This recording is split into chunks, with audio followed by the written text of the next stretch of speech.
Good evening there, everybody. What is happening? Hopefully, y'all are having a wonderful day today. So, when it comes down to it, I thought that I would review this little video that I found very particularly interesting. And this is going to be a video by that of Dante's Boxing Nation. And Dante's Boxing Nation, once again, is going to talk about his particularly favorite fighter, Mr. Canelo Alvarez. Of course, that is coming off with a lot of sarcasm because Dante, of course, hates Canelo Alvarez's guts. Always has hated Canelo unless he thought that he could use him overall in a particular light. Now, this is not me saying that I disagree with everything that Dante says or that some of these other channels say about Canelo. I do believe that the Jamal Charlo, David Benavidez, and Demetrius Bubo Andrade fights should happen. I always thought that they should have happened, but I think that Canelo, at least in terms of the David Benavidez and Jamal Charlo fights, not only overall do I believe at one point in time that he actually tried to get the Charlo fight, and I believe that Charlo potentially turned it down. At least overall, I remember something like that. If I'm wrong about that, someone correct me. But on top of that, I think that Canelo, once again, has really just been testing the waters to see how really, in terms of peak, how high can he truly go. And that's why I think that he was trying to go to the light heavyweight in the cruiserweight division. That's why I never really had a problem with him facing Dimitri Bivol or even trying to fight once again Makabu. I believe Ilunga Makabu, because overall Canelo Alvarez, what he's going to show you, at least in my opinion, is that the majority of the time he's going to be facing a very decent A-grade fighter. That doesn't mean, in my opinion, that the Charlo or the Andrade or the Benavidez fights that they shouldn't have happened. But to me, overall, it's not necessarily along the same lines as someone like a Mikey Garcia or a Gervonta Tank Davis, someone who never, absolutely never fights anyone that actually has a realistic chance over him. Now, some people overall, they may disagree, but it just is what it is. Because what Canelo has shown us, even within the past few years, is that he's fought the likes of Danny Jacobs, Caleb Plant, Billy Joe Saunders, and Callum Smith, and Mr. Dimitri Bivol. All those fighters, in my opinion, were A-grade fighters when Canelo Alvarez fought them, and of course Sergey Kovalev. Now, some may say, well, why couldn't he have fought Jamal Charlo? Why couldn't he fought David Benavidez or some of these other guys? Well, those are very, very great fights. But in my view, and I think that Canelo Alvarez, I think that he's really been saving the Jamal Charlo fight possibly for a little bit later, because once again, I think what Canelo was focused on is potentially becoming great at the light heavyweight division. In my opinion, at least when it comes to Dimitri Bivol and Artur Beterbiev, I do not think that he will be successful. That's just my personal view. And then we're going to see whether Canelo Alvarez, if my theory is right, or whether more Dante's theory is right. We're going to see overall who is particularly right. And, I'm not always right in particular occasions, but it is hard sometimes to take Dante seriously because he very clearly has a personal vendetta against that of Canelo Alvarez. And the main reason why is because he does not like Canelo Alvarez being ranked at the number one pound-for-pound spot. And that's why he's also called out other certain fighters, like that of a Naoya Inoue. It's why he's also called out other fighters like that of a Vasily Lomachenko. The only one that he really hasn't called out as of late that I've heard of is Mr. Alexander Usyk. But Dante's goal a lot of the times, once again, very clearly, is to make sure that the number one pound-for-pound fighter, at least in his perspective, is that of a black American fighter. And that's why a lot of the times he has had an issue with that of Canelo Alvarez. Once again, not stating that everything that he says about Canelo Alvarez, in my view, that it is not false. But I think overall that he goes a little bit too far with it. But anyways, Dante is going to be talking about it here. And I thought that it was very particularly interesting. Let's get straight into it. Hi, I'm Brianna. So what's going on, guys? So you already know by now the European assassin Canelo Alvarez is fighting against European John Ryder next from the UK. Canelo Alvarez, he beat Rocky Fielding. He beat Caleb Smith. And he beat... Now, a lot of people, of course, are talking about the John Ryder fight, and they may ask me, well, what do you personally believe about the John Ryder fight? Are you saying overall that that's a good fight, and are you going to make an excuse for Canelo Alvarez there? Well, no, not really. I don't think that it's a good fight. And, of course, if you're talking about if Canelo's trying to pull it off as a great fight, I don't think Canelo believes it's a great fight either. But what I think that Canelo Alvarez is doing is that he's preparing for the Dimitri Bivol rematch. Because I think he knows, just like I know, and if you're a decently intelligent person, you're going to know this as well, Canelo's going to have a very, very, very, very, very tough time beating Dimitri Bivol in that rematch. And to be honest with you, I don't really give him any more than that of a 30% chance. And some may even think that that's being a little bit generous. But Dimitri Bivol's size combined with his abilities, I just don't think that Canelo's going to fare very well in the rematch. But that's just my personal opinion. Once again, because of the great fighter that he is, I give him about a 30% chance. But I just don't think he's going to fare there very well. But like I said, I don't really have a huge problem with this because I think that his most recent fights against Gennady Golovkin, I think that that was a multi-purpose. I think overall that was to close out the trilogy, to earn a little bit of money and to get in a little bit of practice to kind of get back his groove. Because once again, a lot of people, especially when they don't like a certain fighter, once they see them lose, they immediately want to see them go in there against the best of the best because they want to see them lose again. And that's not always something that is actually the most intelligent thing to do. That's what cost Deontay Wilder his career. Deontay Wilder, instead of rushing into that third match against Tyson Fury, he really should have sat back and said, you know what, I need to improve. Maybe I should, start off by facing guys that, I can kind of test out my new theories, kind of test out my new fighting style on. I need to get a new coach. I need to get a new corner. I need to improve my fight IQ. And then maybe after a Dillian White, maybe after an AJ Anthony Joshua or a Joe Joyce, if I'm able to get past those guys, then overall I can be the best that I can be. But I think that's what Canelo has realized overall, something that hopefully most fighters are able to pull out. Now, once again, some people may say, oh, you're making excuses. Well, what I'll say is this. If I'm wrong, and if Canelo Alvarez does not face Dimitri Bivol after the John Ryder fight, then yes, he is going to get highly criticized, including from me, because there's no reason to face someone like a John Ryder unless you're completely preparing over for someone like that of a Dimitri Bivol or someone very big afterwards. And if he does lose to Dimitri Bivol in a rematch, after that he is going to have to face overall someone at the 168-pound division, overall someone that is relatively very decent, someone like a Jamal Charlo, someone like a David Benavidez. He's going to have nowhere else to go. And that's not me saying once again that he's necessarily avoiding those guys, but Canelo Alvarez can no longer push off those fights. Billy Joe Saunders. Guess who they beat? They all beat John Ryder. And this is who Canelo Alvarez decides to fight next, instead of avenging his loss to Bivol. Now there's talk. Right, but what a lot of people are not putting in the context of is that Canelo has already stated that he wants to rematch Dimitri Bivol multiple times. He's already stated last year a multitude of times that after the John Ryder fight that he's going to go directly after Dimitri Bivol. Now, if he doesn't do that, then yes, of course, criticize away. But once again, Dante very clearly has a personal problem with Canelo. He always has. He's never liked him. When it comes down to it, it just is what it is.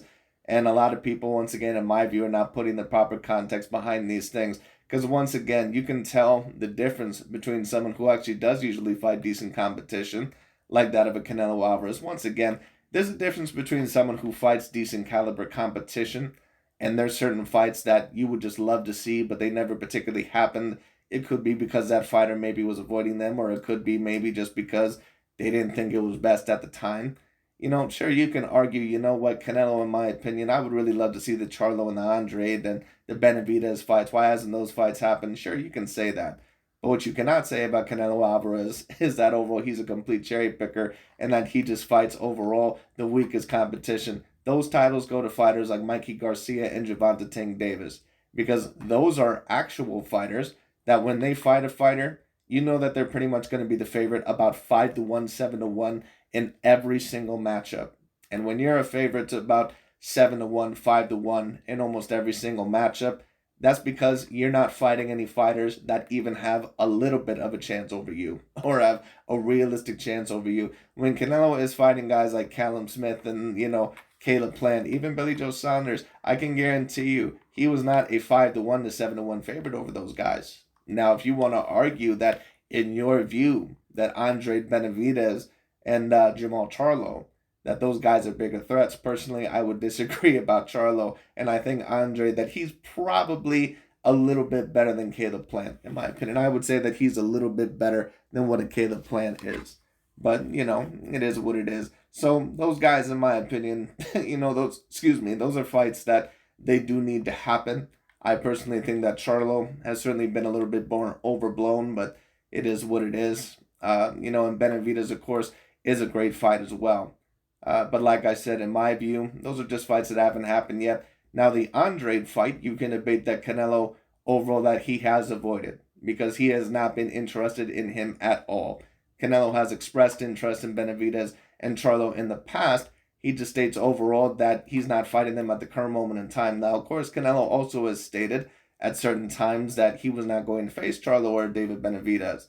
But in my view, more than likely, I just believe that he's not facing them now. Now, Andrade, on the other hand, I don't know if he's going to fight him unless he absolutely has to. But Benavidez and Charlo, I believe all in all that he will fight those guys. I just believe overall that more than likely it's not going to be this year. I think all in all that once again, he's going to once again test his luck at the light heavyweight division. Whereas on the other hand, when you talk about Mikey Garcia or Gervonta Tank Davis, there's really no opportunity that they say, well, eventually I'm going to fight Devin Haney, or eventually I'm going to fight this guy, while they're still fighting great competition, because that's not what they do. They face guys like Hector Garcia, they face guys like Mario Barrios, they face guys overall like Isaac Pitbull Cruz, people who really have no realistic chance over them in an actual fight. And that's not what Canelo Alvarez does. At least he usually steps in the ring against a guy that is usually undefeated and a guy that has decent pedigree. Once again, not stating that the Jamal Charlo and the David Benavidez fights have not, should have not happened. But at the end of the day, once again, like I said, we're not going to sit here and say that Canelo Alvarez he just cherry picks and he always picks the weakest competition and his resume, is pretty much, a joke. No, sir. Certain fighters that are actually like that are Mikey Garcia and Gervonta Tank Davis. Of Canelo Alvarez fighting Edgar Berlanga after that. So while Devin Haney is fighting the man that old media said was greater than Floyd Mayweather, Ali, Sugar Ray Leonard, they couldn't touch him. This is what Bob Arum said. And ESPN's at the time, Dan Rafael, said that Lomachenko would beat Floyd Mayweather. This is who Devin Haney is fighting next. He was recently on the pound-for-pound list, above Devin Haney, until they found out that Loma had to fight Devin Haney. Then they removed Lomachenko from their list and replaced him with Devin. But it doesn't And I agree with that. matter how much. Because, and listen, I like Lomachenko, but there's a lot of people overall who were talking all this shit about saying that Lomachenko, that he was going to beat up Devin Haney, and now all of a sudden that I see that fight is announced, now all of a sudden a lot of people are turning their backs. So obviously you never truly believed that in the first place. They try to erase right now, how much damage control they try to do right now. Everything they've already said is documented, and that will never change. Old media, they can try to start making all the excuses they want for why Devin Haney may beat Lomachenko, but that does not change what they have already said on record. So that's what I agree with that. And what I'll say is this. I think that if you're claiming that Lomachenko is a bit older, because of course he is 35 years old, and clearly he's smaller, I don't think overall that those are invalid excuses. Like I said, there's a difference between valid and invalid excuses. But if you were one of these guys that was claiming that Lomachenko, that he was greater than Mayweather and that he was going to beat up Devin Haney and beat up this guy and beat up that guy, well then, you should still have him favored. Devin Haney is fighting next. Gervonta is fighting Ryan Garcia next. Someone that they had on the Fantastic Four, right? This is a fight that and I like Gervonta Tank Davis, but this little charade is getting old. And don't get me wrong, that's not me saying that he is avoiding Ryan Garcia. But Gervonta Tank Davis sure talks a lot of shit on other fighters for never really truly facing a repeated A-grade fighter. It just is what it is. I like him. I think that he's an otherworldly talent. But at the end of the day, like I said, people try to say about Canelo or certain other fighters that they don't like that, they just avoid every... No, don't get me wrong. That's not me saying that Canelo has never avoided a fight or that there's certain fights that are out there that should have not happened. But certain fighters that have avoided pretty much the majority of competition or certain competition overall that clearly had a chance, Those are fighters like Gervonta Tank Davis at the current moment in time, and fighters like Mikey Garcia.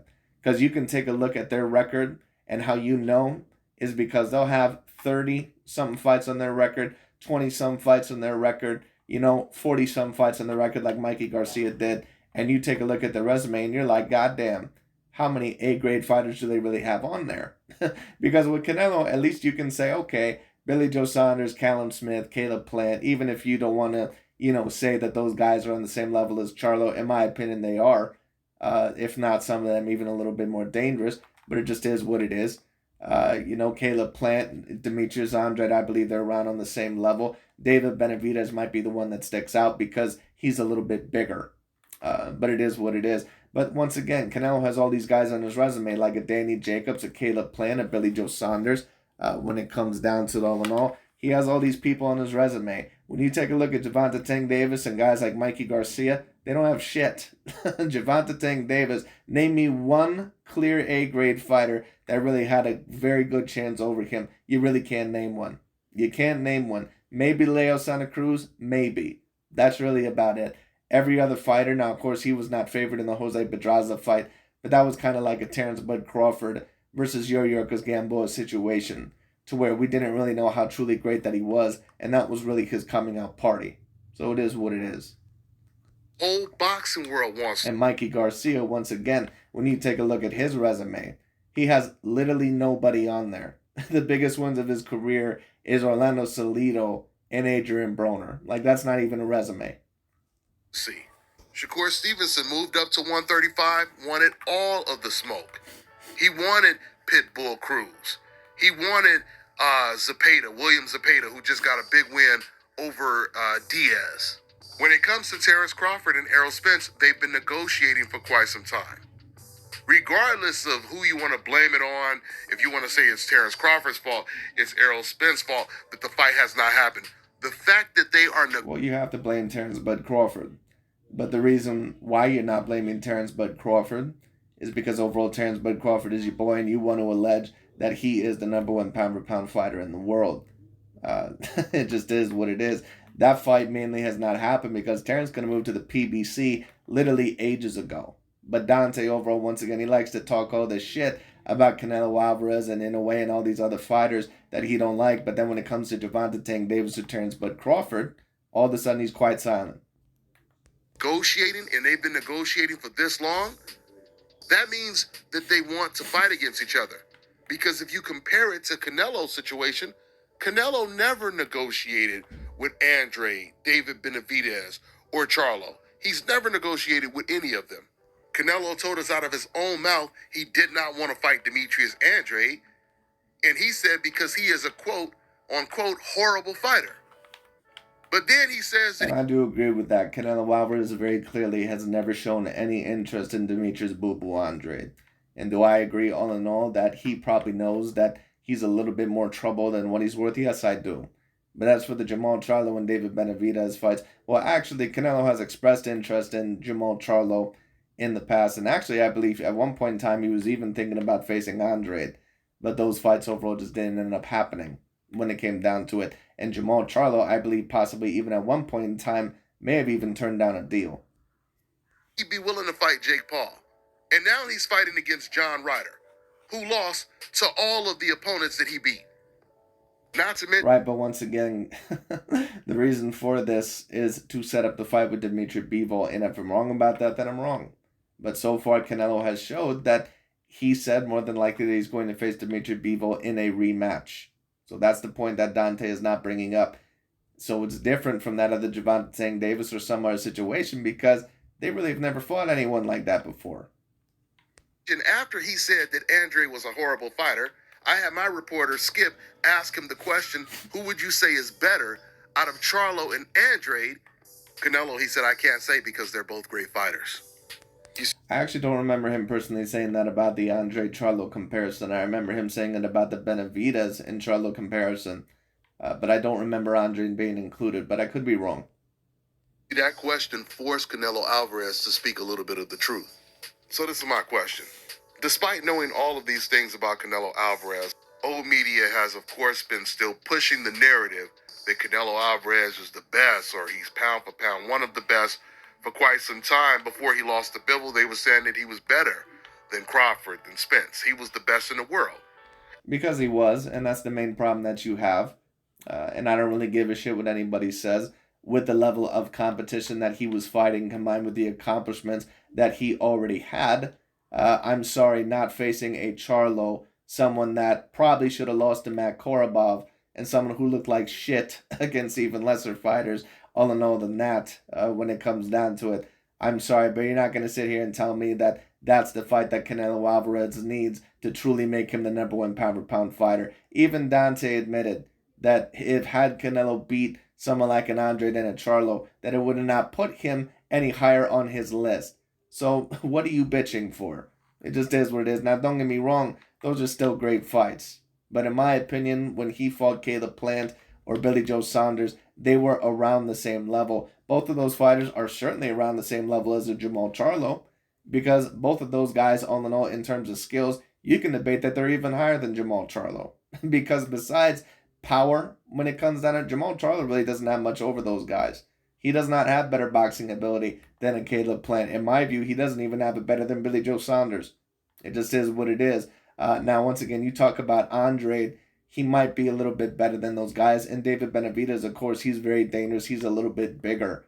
But at the end of the day, once again, Canelo has usually fought very decent competition. And I'm sorry, but Jamal Charlo and Andre, I just do not think, all in all, that they're on the same level as what a lot of people overall really trying to make them, them to be. Now, don't get me wrong, those fights, once again, do need to happen. But I can't just sit here and say overall that, oh, well, Canelo isn't one of the best in the world because he hasn't fought Charlo and Andre. Two fighters that are probably around the same level as a Caleb Plant. Actually, for Jamal Charlo, probably a little bit lower. Including reporters like Ellie Setback, who goes around telling black boxers that are better than Canelo Alvarez that Canelo Alvarez is number one, the best fighter in the world. Including black... Well, Canelo right now cannot be the number one pound for pound fighter in the world because overall he just recently lost, and he has not avenged that loss. But when it comes down to it overall, before that loss, yes, he was the number one pound for pound fighter in the world. Period. Point blank is what it is. You can't have wins over Lara, Danny Jacobs, Austin Trout, Gennady Triple G Golovkin, Billy Joe Saunders, Caleb Plant, Callum Smith, Sergey Kovalev. You can't have wins over all those fighters and not be debatably the number one pound for pound fighter in the world. That's just ridiculous. Fighters like Gervonta Tank Davis, who constantly gives Ellie Setback all access exclusive interviews. Oh, do you mean the Gervonta Tank Davis? You mean Gervonta Tank Davis who won't fight Vasily Lomachenko? You mean the Gervonta Tank Davis who won't fight Devin Haney, won't fight Shakur Stevenson, won't fight any A-grade fighter? Is that the same Gervonta Tank Davis that you're talking about, sir? Anyway, and apparently he is going to go into the ring with Ryan Garcia. But I don't know if Ryan Garcia is on the same level as any of those other guys. Once again, I don't disagree 100% with what Dante is saying. I think that the Jamal Charlo and Andre and David Benavidez fights, you certainly can argue that they should have happened by now overall. But once again, then he compares it to Gervonta Tank Davis and some of these other guys who have never really fought anyone elite before. It just is what it is. So once again, Ellie is constantly telling people that Canelo Alvarez is number one. He's the Michael Jordan of the sport today. And keep in mind, this is after Canelo Alvarez lost to Bivol. That people like Ellie... Yes, and I agree with that. Canelo right now cannot be the number one pound for pound fighter, not after that loss. ...are saying Canelo is the best in the world. If you guys recall, right after Canelo Alvarez lost to Bivol, at that time there were currently 3 undisputed champions in the sport of boxing, and there was only one of them that had just came off of a loss. That's Canelo Alvarez. And people like ESPN still had Canelo Alvarez on their pound-for-pound list when they didn't even have Devin and Jamel Charlo on the list at all. The other 2 undisputed champions. But like I said, Well, Devin Haney deserved to be on the top 10 pound-for-pound list, in my view, once he beat that of a George Kambosos. The one that, in my opinion, that was questionable was Jamel Charlo. And I've already stated this. If you watched my most recent top 10 pound-for-pound list, I didn't have Jamel Charlo on there. And a lot of people are going to say, why is that? because the biggest win of his career is against Brian Castano. That's why. And on top of that, just a couple years ago, he lost to a debatable C-grade fighter at the peak of his career. So you really can't even compare someone like a Jermell Charlo and a Canelo Alvarez. They're really not even within the same world. It just is what it is. Change once they found out Devin was fighting Lomachenko. Now they put Devin on the list, but Jermell Charlo is still not there. We know what time. And in my opinion, he doesn't deserve to be there. Jermell Charlo, along with Naoya Inoue and some of the other fighters, and Vasily Lomachenko, those are probably the three most overrated fighters on the pound-for-pound list right now. Inoue, Lomachenko, and Charlo. It is. So this is my question, and let me set it up. When it comes to Floyd Mayweather, to this day, we always hear everyone in the sport of boxing, from boxing fans to even old media, saying, who is the next Floyd Mayweather? Shakur is the next Floyd. No, Devin is the next Floyd. Who is the next Floyd? Hell, I even remember when Mikey Garcia was coming up, Ellie Setback would do interviews with Mexican fans. Mexican fans would say that Mikey Garcia is the Mexican Floyd Mayweather. They were saying that on... I think overall what maybe they meant in terms of that was overall, maybe overall what he was doing. And Mikey was a great fighter. But can he be compared to Floyd Mayweather Jr.? No. Because Mikey never really fought that of elite contenders throughout his career. Ellie's channel. Really, to be quite honest with you, Mikey Garcia cannot even be compared on the Vasily Lomachenko or the Guillermo Rigondeaux level, as far as I'm concerned. When his career's his career is over, it really can't even be compared to that, because at least Rigondeaux stepped in the ring with an Anito Donaire, someone who very clearly was top 10 pound for pound worthy, and Lomachenko stepped in the ring with Rigondeaux, Nicholas Walters, Jorge Linares, Gary Russell Jr., and a couple of others. So, Mikey Garcia, in my opinion, he cannot be remembered as an all-time great fighter, which is unfortunate because he could have been, in my opinion. He was a very decently talented fighter, but he was the one that decided not to get in the ring with Lomachenko. He was the one that decided not to get in the ring with a multitude of other very, very talented competitors. Multiple fans were saying that. Not the next Canelo, not the next Chavez, not the next Salvador Sanchez, but the next Floyd Mayweather. Mikey Garcia is the best. Yes, because Floyd Mayweather Jr., whether a lot of people want to admit it or not, he pretty much is the greatest fighter that usually they've ever seen. That's why many people compare certain fighters to Floyd Mayweather Jr., and I agree with Dante on that point, which shows you, even with a lot of these people, even though with their hate of Floyd Mayweather Jr., they understand how great that he is. 135 pounds down, and I think he's got the best boxing skills. You can consider him the next, everybody keeps considering Adrian Broner the next Mayweather, but you know what? I say Adrian Broner's overrated, and I think that Mikey Garcia is the Mexican Mayweather. You heard this, Malona? He said Mikey Garcia is the Mexican Mayweather. Mikey Garcia? Yeah. Now listen, there's no secret. Mexican fans in general despise Floyd Mayweather. They call him a coward. They say he's just nothing but a runner.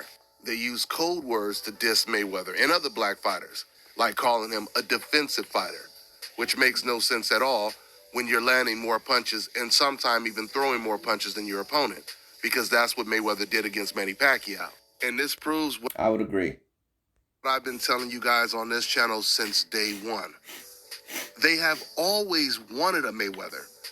They just wanted a Mayweather to come in their race, be from their country, or more importantly, just not be black. Because as you guys just... I would agree with that, because once again, there's certain people on the know that say that Floyd Mayweather Jr. or certain people on the know like that they apparently are runners, but then when Canelo fought Gennady Golovkin and pretty much fought defensive the whole entire night against him in the first fight, all of a sudden the standards had changed. So I agree with that completely. Heard from the fans, once Mayweather is no longer black, he's no longer a runner. He's no longer a defensive fighter. He's no longer boring. He's no longer hated by the Mexican fans. Now it is the complete contrary. He is loved and idolized by Mexican fans when he is Floyd Garcia and not Floyd Mayweather. Here's another fun fact for you. Speaking of Mikey Garcia, did you guys know Mikey Garcia and Mikey Garcia's father and trainer both called Floyd Mayweather the greatest fighter of all time? Did you guys know that? But Mikey and his father, they're not the only Mexicans that have said that. I'm talking about Mexican fighters or trainers. Many Mexican fighters and trainers have said that. Oscar De La Hoya as well called Floyd Mayweather the greatest fighter of all time on multiple occasions. In fact, Oscar De La Hoya called Floyd Mayweather the greatest fighter of all time when Floyd Mayweather was 32 years old. Guess who else is 32 years old today? Canelo Alvarez. How come no one is saying that Canelo Alvarez is arguably the greatest fighter of all time? Or even... Well, right, and I understand your point, Dante, but the fact that you're comparing Canelo Alvarez to Floyd Mayweather Jr. company in the first place shows that Canelo Alvarez is in pretty decent company. Now, in my opinion, Canelo is not what Floyd Mayweather Jr. was. It's hard to be what Floyd Mayweather Jr. was because Floyd was such a complete and all-around great fighter. And even for how great Canelo Alvarez is, I still would say that Floyd, peak level Floyd anyway, that he is still a level above Canelo Alvarez, above even the peak Canelo Alvarez, which I think we've been seeing within the past few years. But once again, Canelo is in very, very good company. Like I said, Canelo, in my view, he's already within my top 30 fighters of all time. And a lot of people disagree with me. But Canelo, in my view, he is above certain fighters like that of Amigo Cotto, a Shane Mosley. He's above Oscar De La Hoya. A lot of people have disagreed with me on that one, but it just is what it is. He's above those fighters. Top 3, one of the greatest fighters of all time, or even top 10. How come we never hear anyone say, oh, this is going to be the next Canelo? We heard Shakur Stevenson. Well, we also must do this because a lot of people are now making comparisons to Floyd Mayweather Jr. because not only he was undefeated for so long, but he's also been retired now for a few years. So once again, the comparisons usually happen once a guy, all in all, once they've usually been retired or when they see, all in all, that they're so great, all in all, maybe that they're not, that no one else is on their level. Now, some people may say, what are you talking about? You said that Canelo was the clear number one pound-for-pound fighter. Yes, but all in all, the pound-for-pound list is still a bit competitive. Now, I thought that Canelo Alvarez was the clear undisputed guy when it comes down to it. But once again, he's only 32 years old, and he has still a lot more to finish in his career. So overall, once again, we're going to see how Canelo goes, but you're not going to hear a lot of comparisons when it comes to who's the next Canelo Alvarez because his career is still in the limelight. You know, people don't take a look at Patrick Mahomes right now and say, oh, no, oh, well, who's going to be the next Patrick Mahomes? Because they're looking at him and his career is right now. It's the same thing with Canelo Alvarez. The main reason why people ask who is the next Floyd Mayweather Jr. is because they know his career is over. But anyway. Say, I'm the next Floyd Mayweather. How often do you hear a Mexican boxer say, I'm the next Canelo Alvarez? Or once again, some fans, some trainers, or some boxers doing interviews saying, this guy right here is the next Canelo Alvarez. You guys notice we never hear... Because Canelo Alvarez is still in the prime of his career. But there's been a lot of people saying, this guy may be the next Chavez, or this guy may be the next De La Hoya. You know why? Because those guys' career, they're over. You don't hear overall people say, right now in basketball, who's going to be the next Giannis Antetokounmpo, or who's going to be the next, Kawhi Leonard or Steph Curry. Reason why it is because their careers are not over. Canelo is 32 years old. He's still in the prime of his career. So we have to say, once again, overall, how will his career play out? Anyone say that?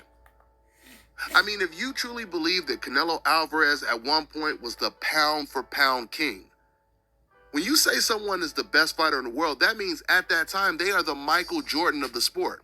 And we all know Well, not really the Michael Jordan of the sport. I don't think that that's really the appropriate term. Because when you say the Michael Jordan of the sport, you're talking about the greatest ever. But to say that, if you want to say Michael Jordan during the 90s, then that'd be okay. But when you say that someone is the number one pound-for-pound fighter in the sport, you're saying all in all that they're the best fighter in the sport.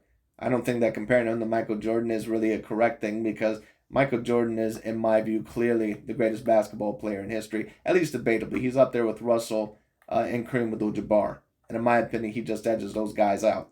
But when it comes down to it, I understand what Dante is saying. But yes, Canelo was the clear number one pound for pound fighter in the world. But oftentimes, with certain number one pound for pound guys, or certain people to where their career is still in the prime of their career, you're not going to hear comparisons overall like, oh, well, this guy, all in all, is he the next Patrick Mahomes? Like, no one's going to say that because Patrick Mahomes still has, like, what, how many more years in his career? Like, nobody's going to say that yet. No one's going to say, oh, who's the next Josh Allen? Who's the next Patrick Mahomes? No one's taking a look at that right now because they still got many years left. It's the same with Canelo. At least if his career ends up a little bit better for him these next few years. But we'll see what happens. One wants to be like Mike.